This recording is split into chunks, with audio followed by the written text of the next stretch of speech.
just once, I'd like to open one of these bloody things without the sour taste of dread in my throat.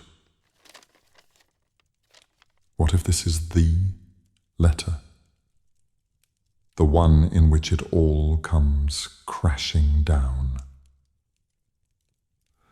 I'm so sorry, Severus, but the space between us has stretched too far. I've remembered what it feels like to be seen in the daylight, not just the shadows. I've realized I no longer want something I have to keep hidden. What if an evening with him made her realize she wants something simpler? Someone simpler. A relationship that doesn't demand secrecy or sacrifice. What if I've pushed her straight into the arms of the first grinning bastard who looked her way, just because I couldn't say the words she needed to hear when I had the chance? I've offered her so little comfort, barely any reassurance. I let her leave without giving her anything to anchor herself to. Could I even blame her for what might have transpired? What if she tells me he kissed her last night? What if she doesn't mention him at all? Which would be worse. For heaven's sake, just read the damn thing and get it over with. My dearest Severus, I ought to have written you last night. I meant to. I even had the parchment ready. Unfortunately, the evening ran late, and by the time I returned home I was too tired to think straight, let alone string together a letter worthy of your last one.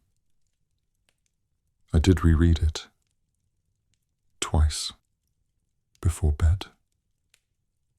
I slept with it beside me, just in case you were wondering. Thank you for your last letter. You always seem to know what I need to hear, even when I don't know how to ask for it. You anchored me, even from a distance. The gathering was just as I imagined it would be. Loud, familiar, too many questions. Felix was there the moment I arrived, waiting by the door with 2 drinks and that look of smug satisfaction men wear when they think they've orchestrated something impressive. He was in full host mode and made sure I was introduced to just about everyone in the room. It was like being examined and misremembered all at once. I smiled, played along, but it was draining. At one point someone asked, jokingly I think, whether Felix and I were together. I didn't really answer properly, just gave a small laugh and changed the subject. I wasn't entirely sure what I was meant to say, not with so many ears nearby, and not after the promise you and I made to keep things between us quiet. You would have hated it, by the way. Everything about it. The noise, the cheap nostalgia, the performative warmth. I would have left early if you'd been there. I think I would have gone home with you right after the first drink. Before I left, Felix asked if we could stay in touch. I said yes. It felt easier than launching into the reasons why that might not be a good idea. Still, I thought you should know. Mum is feeling a great deal better. She's sleeping through the night, eating properly, and even tried to carry in a load of laundry yesterday when she thought I wasn't looking. I shall stay for 1 more day. Maybe 2 at most, just to be sure she's steady on her feet. But then I'll return. I can't tell you how ready I am to be back at the castle. For the familiar creak of the gates, the smell of the grounds, the sound of your voice down the hall. For you. Maybe I was still warm from the wine. Or maybe it was just that particular ache that only hits after midnight. But I couldn't stop thinking about you when I slipped into bed last night. About how you'd look, walking into this room. I imagined these sweet old bedsheets bunched up around my waist. The way you'd pin me to the mattress, with your hands pressed behind my knees. No questions, no permissions, just you, sinking into me over and over again, as though the only way back to me was through the rhythm of your hips. Yours, soon. Merlin, what is she trying to do to me? Am I supposed to feel aroused?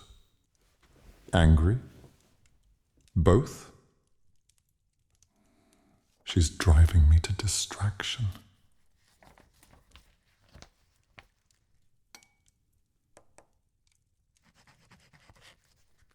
My love, as I sit here, my jaw half clenched, shifting in my seat, as I become painfully aroused, I cannot help but question exactly what kind of rise your letter was designed to elicit from me. If you intended to provoke something sharp and tight in my chest, an unrelenting tension that leaves me pacing the floor, fist clenched, fighting the undignified urge to shatter something, then you have succeeded. Spectacularly.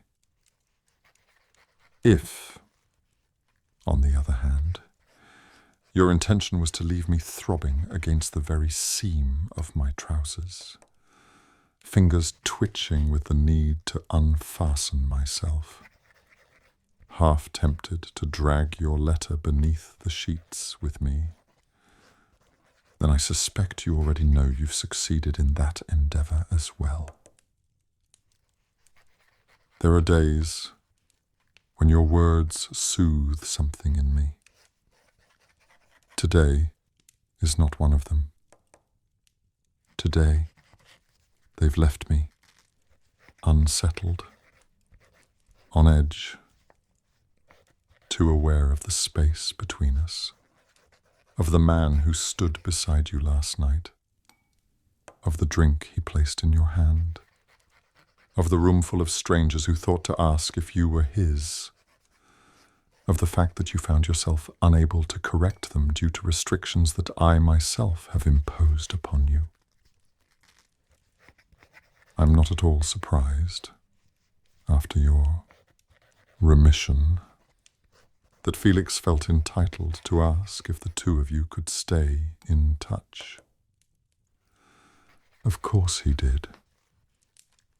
You gave him a smile, didn't you? Laughed at his clever little recollections.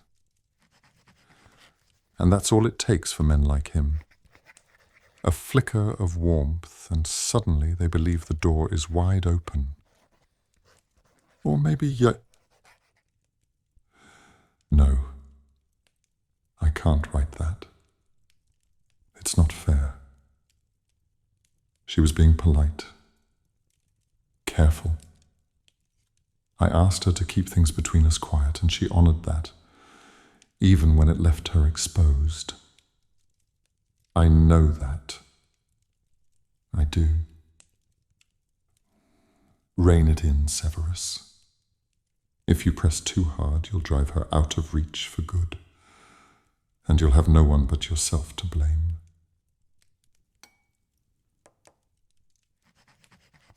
I'm not at all surprised that Felix felt entitled to ask if the two of you could stay in touch. He strikes me as the sort of man who sees every polite woman as a maybe, and every soft no as a yes, wrapped in shyness. I'm sure he walked away from the evening feeling thoroughly pleased with himself. The kind of smug satisfaction that only truly mediocre men can manage. I trust that you'll handle any further correspondence from him with your usual discernment. You don't need me to tell you what's wise. You were right, by the way. I wouldn't have lasted long at that gathering.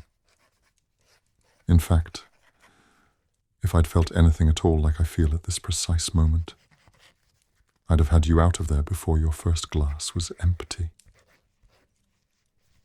You have no idea the things I'd do if I walked into that room with you tonight.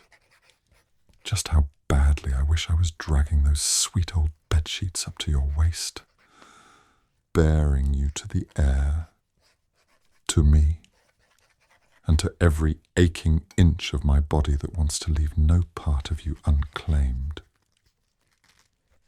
I'd take you like a man starved, unrestrained and unapologetic, my hands pressing your knees apart, my hips driving into you, thrust after relentless thrust, until you forgot everything that wasn't me, until you were clawing at the pillow and sobbing my name,